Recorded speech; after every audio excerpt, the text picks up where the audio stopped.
So hey guys, welcome back to Accelerated Investor. And today I have a great episode and a great resource for all of you guys. My guest is a gentleman named Eli Secor. He founded a website called landlordgurus.com. And there they provide expert advice and resources to independent landlords like him and his family and his partner, business partner, Chris Lee. They manage their own portfolios for the better part of 20 years. And they come from real estate investing families. They run it like a family. They run it like a family office. They run it like a kind of a mom and pop type of shop. But what they've done is they've taken their journey and all the things that they've learned of being landlords for the last 20 years, and they've put it onto their main website, landlordgurus.com. Over the last 20 years, they've bought, they've flipped, they've fixed, they've held, mostly held their properties long-term. And today, Chris and I are going to talk about, number one, the current status of the market and some of the challenges for landlords of trading one landlord property for another. Trading something with a low interest rate for a higher interest rate, trading something with a low interest rate for a higher interest rate, doing a 1031 exchange. We're also going to talk about the challenge of being profitable with your rentals, specifically how to overcome recurring maintenance tickets. And lastly, how to select your tenants so they stay long-term. And these are some of the different topics that they write about and video about on their website at landlordgurus.com. So I'm excited to have Eli Secor from Landlord Gurus on our show today. Here we go. Welcome to the Accelerated Investor Podcast with Josh Cantwell. If you're looking to retire early with forever passive income, you're in the right place. This podcast is the go-to destination for real estate investors, both active and passive, and multifamily apartment investors, both new, intermediate, and advanced. Now, sit back, listen, learn, and accelerate your business, your life, and your investing with the Accelerated Investor Podcast. So, hey, Eli, welcome to the show. I'm excited to talk with you about your website, landlordgurus.com. I'm excited to talk to you about some of the do's and don'ts that you've seen with managing buildings. But thanks for carving out a few minutes for us today and jumping on the show with us. Absolutely, Josh. Pleasure to be here, and thanks for having me. Yeah, I'm on your website now. There's all kind of tools, landlord kits, courses, expert advice around managing properties. You guys have managed your own portfolios for over 20 years. And so one of the things I love to ask people, because I love to have the entrepreneurial perspective when I talk to a guest and kind of learn a little bit more about what they're up to today. So if you look at your passion projects for this summer, as we record this, it's around the 1st of June. What are you passionate for? What are you working on right now that you're excited about, that you're passionate for the rest of this year? Yeah, so this is still in the works, but I'm looking right now at a 1031 exchange. That my first rental property is in Portland, Oregon. It's a triplex, and I bought it in very rough condition, rehabbed it, and have been operating it for almost 20 years now. And it's been a great property, but I'm looking for a couple of different things. My goals have changed a little bit, so I'm looking at 1031 exchange into a property up here in Washington where I am, maybe something with a little bit of VRBO or Airbnb income, and a little bit of personal benefit to a place I'd like to spend. So yeah, I'm excited about that idea, but we still got to look at, this is a weird market to be selling and buying in. So I got to figure out, which end. Yeah, when you say it's a weird market that you're selling and buying in, like a lot of people are like, well, hey, well, if I sell, great, make a bunch of profit, do a 1031 exchange. But the challenge is you're walking into probably an elevated price on your next purchase and higher interest rates, right? So are those the things that you're considering? Yeah, absolutely. And I'm trying to get a handle on how the value is in terms of where it had been, where it could be on the sale end. So it looks pretty good right now. I mean, especially having bought the property so long ago, we have quite a bit of equity. Mind you, we have to buy in the same market, or at least the same time frame. We're going from city, which is having, we're all cities on the West Coast at least are having issues with petty crime and just kind of livability issues. So that's a factor in why I'm thinking about moving. And how much has my value taken a hit because of those things? Do I wait for things to turn around? And then I'm looking at buying a little bit more rural, kind of a vacation destination type area. So those are different animals, and I got to look at what the situation is on both ends. Yeah, and the affordability, I don't know if it's going to change much because we still have a major supply demand problem, right? There's just no supply. There's a lot of sellers who are in the exact same situation as you. My friend Darren Bloomquist is the VP of market economics at auction.com, and he comes on the show once a quarter. And Darren and I talk a lot about the state of the market. And it's interesting, like now the last 2 months in a row, property values have gone up across the country. And there's nobody seeing this big crack in the market because a lot of sellers are just waiting this out because they don't want to trade from it. Maybe they refied 3 years ago and they got a 3% interest rate. Yeah. Now they sell, get a ton of equity out of it, but have to buy at an elevated price. And now it's a 6% mortgage, right? So people are just sitting around waiting. Yeah. It feels like we haven't come to that point where there's downward pressure on pricing for a long time now. And I think you're absolutely right. It's about insufficient supply for the demand. Seattle is currently the fastest growing big city in the country. So even though there are some kind of hostile landlord tenant laws here, our properties function very nicely here, and I don't see that changing. We have to be careful about how we do things, but there's a lot of demand, and we try to be fair, offer a good product, and I don't see being in a bad situation anytime soon. Yeah. So when you look at your portfolio, you've managed your own portfolio locally, you've managed your own portfolio virtually in other cities, like you said, in Portland versus where you live. You've kind of created this list, and some of this is on your website, landlordgurus.com, some of the do's and don'ts of owning properties, being a landlord. And what I love to hear is, okay, like a lot of our audience is pivoting from owning could be 5 units to 100 units, maybe 200 units of residential. And they want to manage that and have that kind of be taken care of for them so that they can move on to buying larger and larger and larger buildings, larger complexes.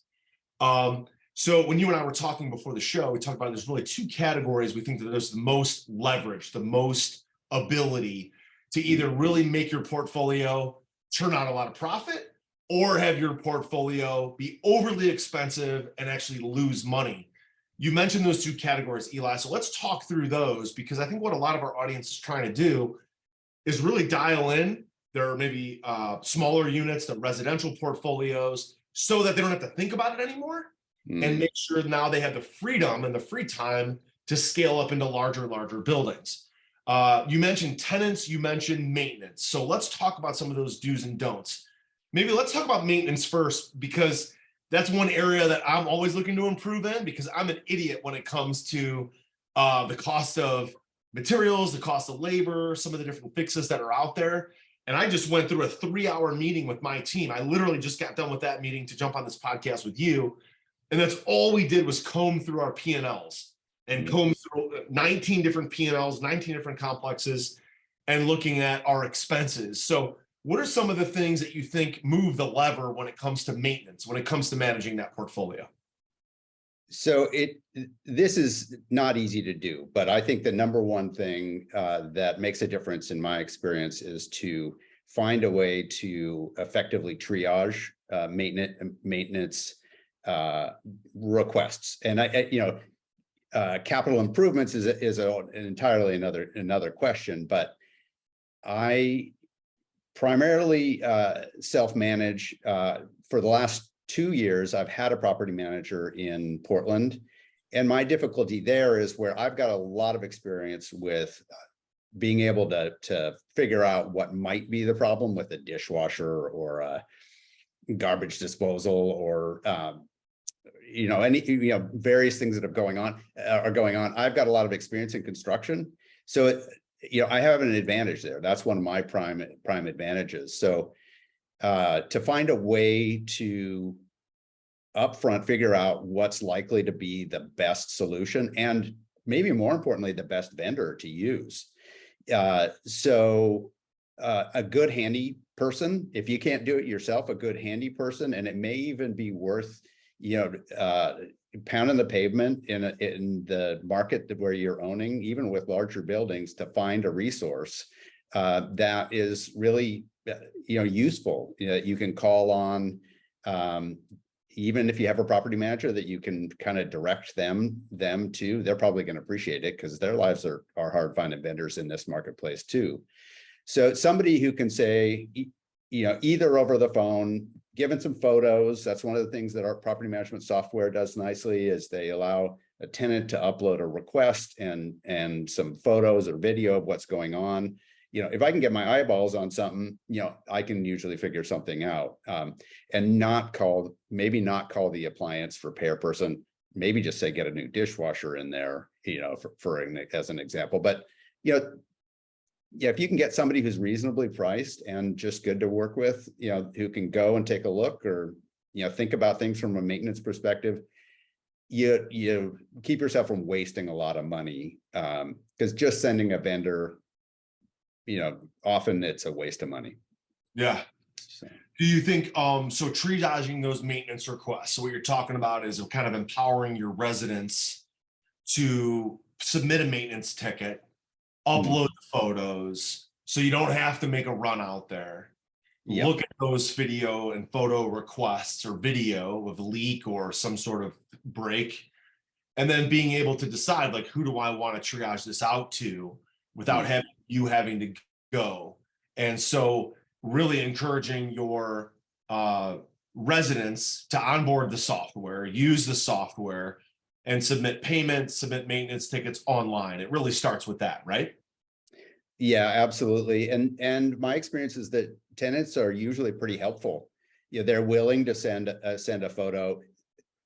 Being responsive to tenants is incredibly important, because they're willing to help you if you're responsive. And I keep a lot of tenants because they contact me. I'm the place they go, and they're not putting their request into the ether or into a machine that it is impersonal and ineffective. So yeah, that's the first, is to ask them about what's going on. Tell me about what cycle you're running on the dishwasher we're on appliances here. There's lots of other things, but tell me about what's going on. Take some pictures, send them to me, and then even if I can't figure it out, maybe I send it on to a handy person. And if I can get not to harp on it, but if I can find a handy person who can deal with most of the repairs in a rental, and they're always going to be less expensive than a plumber or somebody who only does such and such a service and is going to charge you $150 just to get there. Right. So yeah, anyway, trying to narrow down what's going on so you don't go overboard and spend a bunch of extra money. Yeah, absolutely. Are you ready to automate and explode your real estate investing? We're searching for extremely motivated individuals who are sick and tired of wasting time and want to finally see real results from their real estate investing business. We're searching for investors looking to get to the next level and become a bigger, better version of themselves while being a more successful real estate investing entrepreneur. Apply for mentoring and coaching at joshcantwellcoaching.com/podcast. That's joshcantwellcoaching.com/podcast. Tenant communication is huge. Giving them some way to submit photos and some commentary on what the problem is, cut down, and then using a handyman versus a specialist is probably all different ways to maintain those tenants, keep a higher occupancy, also cut down on the time and effort, right, that you have to put into it. Oh, for sure. That's what I am all about, is to do a good job managing my rentals without, keeping myself up at night or spending my entire life doing it. I got other things I'm interested in doing. So, but let me back up just a sec, Josh. I do advocate having a rooter, a plumber, and an electrician who you have an established relationship as well, because a lot of those things you don't want to take your chances on. You can damage your property. You can put tenants out of their units if you're not careful. Flooding and fires are not good things. So if it calls for a professional, definitely use them. But if you're talking about clogging a sink trap, or unclogging a sink trap, or removing garbage disposals, which I do as a matter of course, a handy person can do that type of thing. Yeah, absolutely. How about the other one you mentioned about tenants, selecting the right tenants? And we see this all the time in our apartment portfolio. We have certain requirements. They have to have no felonies, no evictions. They have to have income that's at least 3 times the rent, stable job, and reasonable credit over a 600, right? So all these types of things, but people still get evicted. People still move out. People still break leases all the time. Yeah. And we have a pretty substantial portfolio. So we're dealing with move outs and evictions all the time. But the good news is that if we turn a unit and it's like a full turn, it's in really good condition, somebody moves out, then it's just a make ready. We could basically repaint the unit. Sometimes it doesn't even need painted. We can just touch it up. We do a final clean and we release it right away. Right. And so having good tenants is huge. What kind of things do you recommend for screening tenants and bringing tenants in that kind of helps you keep people long term? Yeah, you nailed a lot of it right there. So being careful in selection is imperative. It impacts every aspect of the profitability and just the process of managing your property to get good tenants. So first and foremost, I would say make sure to screen your tenants. An amazing number of people, I think, just don't do it. And for that matter, that they don't really use strong lease documents. So, there's being a kind of a hobby landlord, but you still have to be careful. So the process that I use is to advertise carefully, have a descriptive kind of personal but targeted set of sales points. What's the neighborhood like? What are the amenities that you've got here?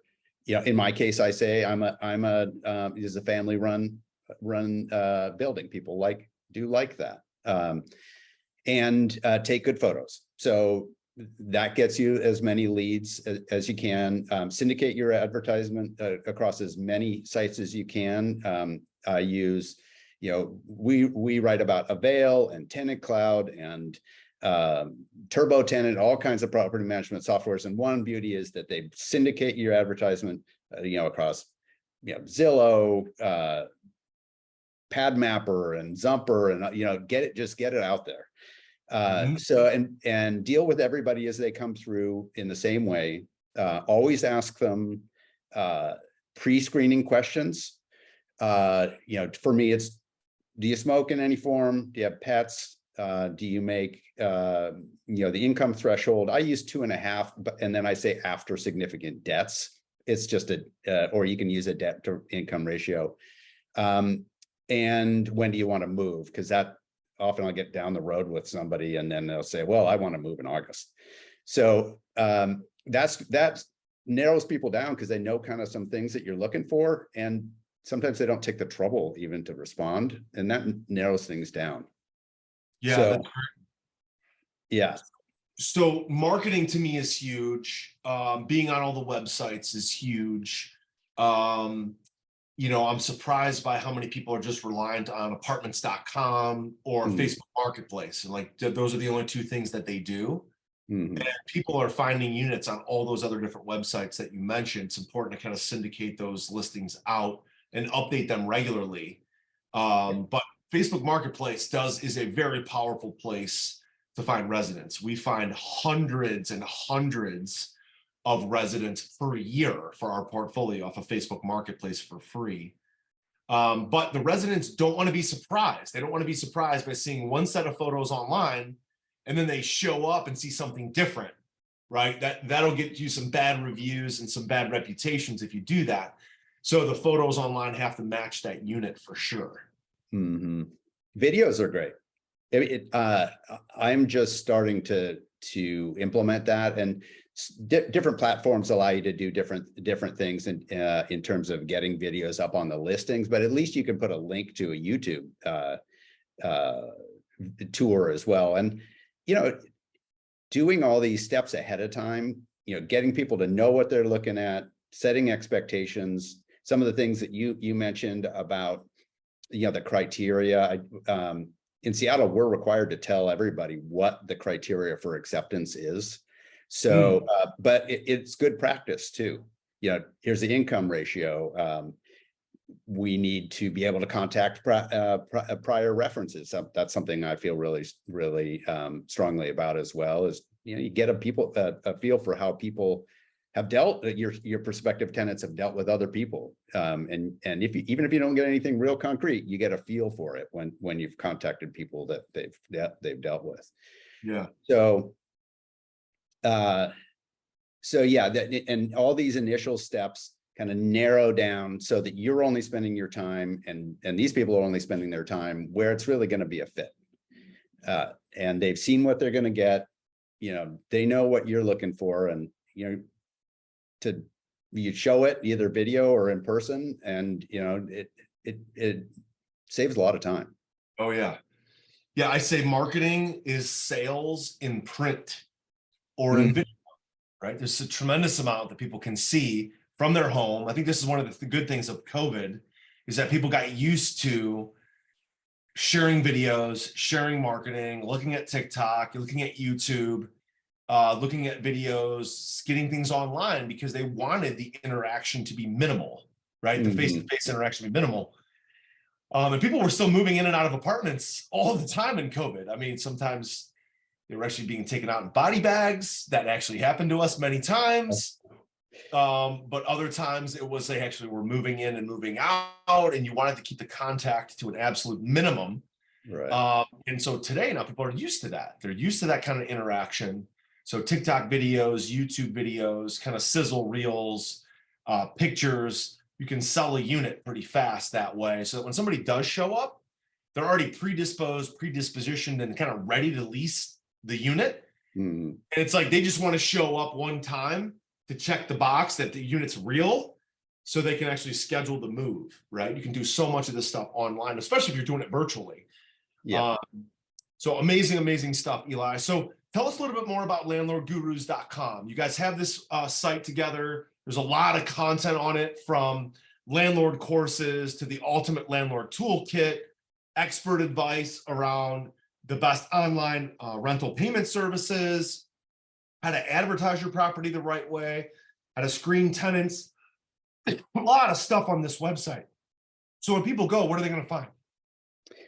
Yeah, so landlordgurus.com is a partnership between a longtime friend of mine, Chris, and myself, and we have another partner who does technology for us. And Chris and I are in a very similar situation. We have kind of small portfolios of family-owned property, And we just ended up asking each other about how we were dealing with different situations on the ground, the reality. So we decided we'd put together landlordgurus.com to share our experience, to research things that we thought we could do better, to find tools. A lot of what we do is to write about property management software products, which do a full range of services up to some of them incorporate options to have maintenance dispatch, and even lease up services, sometimes virtual touring. But what it does that's different from a traditional property management service is it gives you visibility into what's going on. You can pick and choose what you want to do, and you can see what's going on. So anyway, we write about these type of services. We write about topical, subjects like pets and rentals. Can you make more money? You're putting pets in rentals. Here are the rules about service and emotional support animals. We write about maintenance. So we really just try to add value to talk to the audience of independent landlords and help them do their job more profitably and more easily. And we just continue to try to address the subjects that come up and provide good insight. Yeah, I love it. I mean, wealth building happens by buying real estate and waiting until your loan is paid down and the property appreciates. But along the way, there's inevitably some things that pop up. So thanks for putting this website together. This is fantastic stuff, Eli. My audience, go to landlordgurus.com to grab some of their landlord toolkits and read some of their different articles. You can opt in on their website to be notified of new articles and tips and advice from Chris and from his team and from Eli. So listen, Eli, thanks for carving out a few minutes for us on Accelerated Investor today. My pleasure, Josh. Thanks for having me. So hey guys, there you have it. Hope you enjoyed that episode. Check out landlordgurus.com. If you enjoyed this episode, don't forget to subscribe, like, rate, review, and we'll see you on the next episode of Accelerated Investor.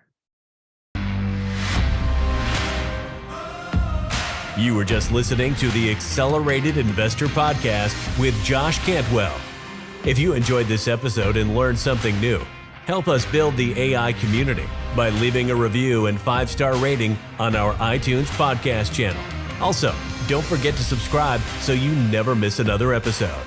To see passive investing opportunities, visit freelandventures.com/passive. To start your journey toward the lifestyle you've always dreamed of with multifamily apartments, apply for one-on-one coaching with Josh at www.joshcantwellcoaching.com.